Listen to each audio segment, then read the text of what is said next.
Aşıqal Əsgərin o şəhidlik yolunda olub da, o şəhidlik deyirəm, üzr istəyirəm, Aşıqal Əsgərin o qurbanın evində nökər qalan vaxtı olub. O vaxt səhnəbanını istəyib, qardaşı Aşıq Məhrəm qoymur da, Ələsgəri qovdurub oradan. Orada Ələsgərin belə bir sözü olur ki, Məhərrəmin oğlanları qırılsın, qalmasın yurdunda nişanə dedi.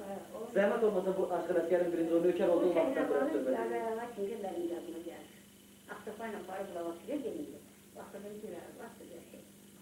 Karataş karıdır, ağzını güler baktı. Diğerleri sehne vardı, uyarıma gelir. Onun bir soğuğu olur. Birinin adı bayram.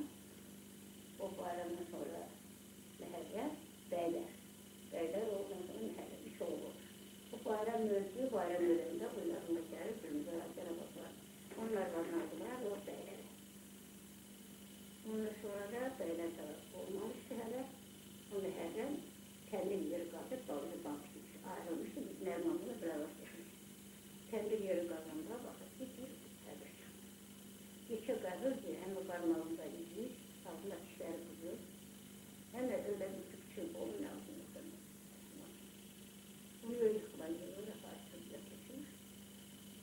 Sen de başlıyor. İşte arabayı böyle. Ama gece araba kesilmiş. Bu öyle savuna kadar kendini böyle kendini alıp falasını görülebilir. Gece Meherem diyor ki gördüğün çok bakması oluyor. Bir adam diyor ki geldi yere aşağı bakmayı. Elinde düşün. Diyor ki senin yerinde kızlar gördüm. Ben bir eşit tarafım oğlan.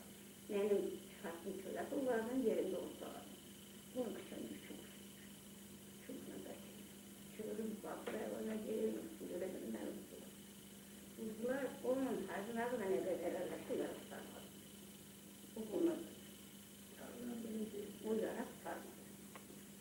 Demek qəbir Rəşid Pəhlivanın qəbri imiş. Onun qadıb yerində uzaq qalayanda Onun hamisi yanında danışır ki, onları oradan kuşlar.